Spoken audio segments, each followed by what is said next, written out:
How's it going, my peeps? It is now time for the Night of Champions results / highlights and review video. I'm gonna be going over the results, telling you what happened, and giving you guys my thoughts on the show and the matches. So let's get started. So obviously I start with the pre-show, where we had a #1 contenders for the United States Championship Battle Royale match. Where, obviously the winner of the Battle Royale would move on to face Antonio Cesaro for the United States Championship later on that night on the actual show. It was a 16-man Battle Royale, so there was 16 guys in there. You had Zack Ryder, Brodus Clay, Jinder Mahal, Santino, JTG, Tentai, and a bunch of other guys. Oh yeah, and the Primetime players too. So, Brodus Clay, he was actually my pick for this match, but he got eliminated by the Primetime players and a few other guys in the matchup. And towards the end, we were down to Tensai and Zack Ryder, and at that point, I think pretty much, the most of us knew who was going to win that, because I don't think we would see Tensai versus Antonio Cesaro, heel versus heel for the championship. So, Zack Ryder goes for the Rough Rider on Tensai. Tensai counters that into what seems to be a powerbomb. And, instead of hitting the powerbomb, he keeps Zack Ryder in that position, in that powerbomb position on top. And he goes to eliminate him via powerbomb, over the top rope. But Zack Ryder counters that into a Hurricane Rana, sending Tensai outside the ring and winning the Battle Royale to become, the new #1 contender to Antonio Cesaro's United States Championship. And then for the rest of the pre-show, nothing much happened. They were hyping up the matchups. They were supposed to have an interview with CM Punk, I think, but that didn't happen. And then we move on to the actual show. Night of Champion kicks off with Michael Cole updating us on Jerry the King Lawler, saying that he's doing well, and that, he's spoken to a few of them and stuff like that. And that taking his place tonight is JBL, and JBL then comes out to actually a positive reaction from the crowds. Yeah. And then we have, the first match. It's going to be the Fatal 4-Way for the IC Championship. It's going to be The Miz defending his championship against Cody, Rey Mysterio, and Sin Cara. The match was pretty good throughout the whole matchup, really. Rey Mysterio and Sin Cara didn't get too much offense on each other, apart from, a few kicks or something like that. Most of the matchup was Sin Cara and Rey Mysterio double teaming, or, teaming up with each other against The Miz and Cody Rhodes. Cody and The Miz got a little more offense on each other, compared to Sin Cara and Rey Mysterio. It seemed pretty obvious that they were saving the Rey Mysterio and Sin Cara fight or confrontation or match for a bigger stage, maybe WrestleMania. So, good match. I really enjoyed this match. All of the guys obviously got some good offense in. And towards the end of the match, Sin Cara took his mask. He had a second mask because Cody Rhodes, was attempting to remove his mask, but, was unsuccessful. So towards the end, Sin Cara grabs his second mask and he puts it over the Miz's head. And then he takes him out in the corner or something like that. And then the Cody Rhodes goes for a crossroads onto Sin Cara, but the Miz, who still has the mask on, he reaches for the skull-crushing finale on whoever he can find, since, he can't really see, or that's what they want you to think, he can't really see with the mask on. So he reaches for the skull-crushing finale on Rhodes, who's the guy, right next to him, and nails it, then goes for the pinfall victory and wins the match.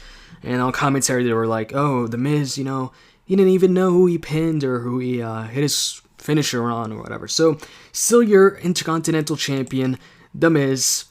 And then we move on to a backstage segment where Kaitlyn was attacked, and, there were questions on whether or not she was going to compete. Eve was the one to find her attacked, and Kaitlyn, when asked who attacked her, she said, I think, they were wearing masks or something like that. So that was pretty much, them taking Kaitlyn out of her championship match at Night of Champions and setting up for somebody else to take her place. I think most of you know who that person is.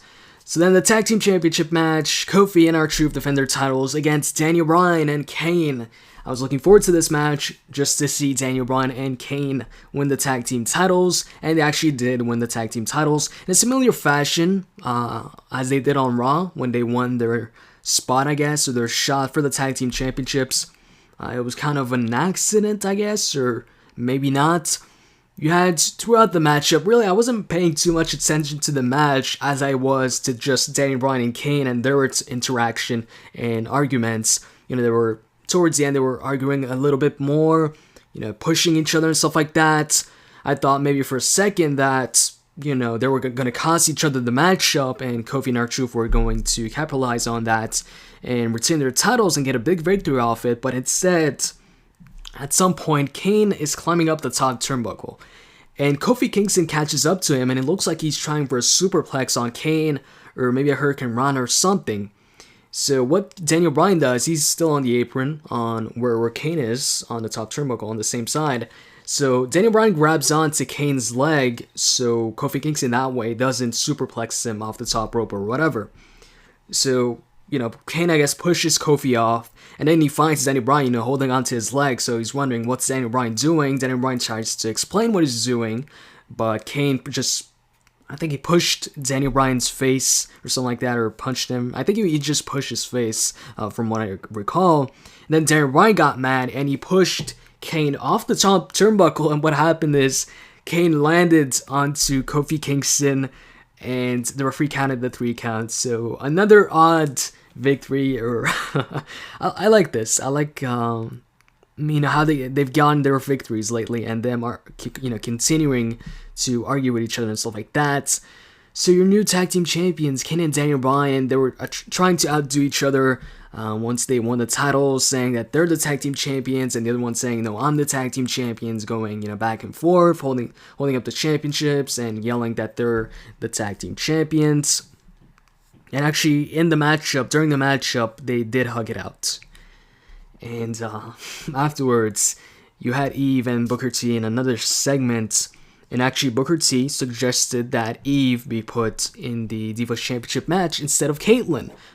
So it wasn't like I expected where Eve would put herself in. Actually, Booker T did that. And, he stated that Eve did get a victory over Kaitlyn on Raw. So, that's the reason why he put her in this match. So now I understand why they did what they did on Raw when they put Eve over Kaitlyn clean on Raw. And then you've got your United States Championship match, Antonio Cesaro versus Zack Ryder. Great match. These guys really put on a good match for the time they were given. They weren't given that much time, but it was a good match for for the time it was given, like I said. In the end, Cesaro wins with his finisher, the Neutralizer. Before I didn't know the name of the finisher, but then thanks to Wikipedia and JBL on commentary, I think it was this time, or Cole, I think it was Cole. He pointed out that it was called the Neutralizer. So he wins the match, and that's pretty much it for that. And then backstage, you've pretty much got David Otunga and Ricardo Rodriguez admitting that, they're not actually injured and they don't need the neck braces. It was specifically Ricardo saying that and wanting to take off the neck brace. But David Otunga and Del Rio were, I guess, called Ricardo stupid in Spanish and told him to keep on the brace. For the matchup, or when he goes outside to I guess manage Del Rio. And then it's Randy Orton versus Dolph Ziggler, another great match with these two guys. In the end, though, I was kind of surprised. Randy did actually win the match. He won the match with the RKO. He kind of did a pushing in the he pushed Dolph Ziggler in the air and then hit the RKO. And a highlight of the matchup, one of these spots I liked the most in the match was when they were both outside and Randy actually hit the second rope DDT, but, there aren't any ropes outside, so he did it from the barricade. So Ziggler was hanging off the barricade and Orton hit the DDT. It looked pretty sick. So yeah, Orton wins this match. I was expecting Ziggler to actually win this match, and since, in the last pay-per-view he didn't win his match against Jericho. But, what I'm predicting that Dolph gets a rematch on Raw and actually wins that match. Anyways, let's move on to the Divas Championship match, which was right after Layla versus Eve. And to be honest, I didn't pay too much attention to that, but did catch the ending, and Layla went for a crossbody, which Eve ducked, and then she hit her neck breaker for the victory. So your new Divas Champion, Eve. So it was neither, Layla or Kaitlyn. And then you had Daniel Bryan and Kane backstage, and they kept on saying, I'm the tag team champion, yelling that out loud, both yelling it. And then AJ gets mad and she snaps and tells them that, they put them through anger management and they kind of succeeded at that. They won, and they won the tag team champions, but yet they're still arguing and stuff like that. And then the anger management teacher tells Daniel Bryan, "Do you have anything to say to Kane?" Daniel Bryan then says, "Congratulations, Kane." And then the guy asks, Kane the same thing, but Kane just leaves. And then, we're thinking that, that's it for that segment. But actually, Kane then comes back with a bucket of Gatorade, and he pours that all over Daniel Bryan, the teacher, and AJ. I was gonna say AJ Styles. I mean AJ. Well, he actually pours it over Daniel Bryan, but it gets onto the teacher and AJ. And he says, "I'm going to Disney World." He screams that out loud. It was a pretty funny segment. So I'm really looking forward to the segments that are to come with Daniel Bryan and Kane. Seems like they're going to be pretty funny.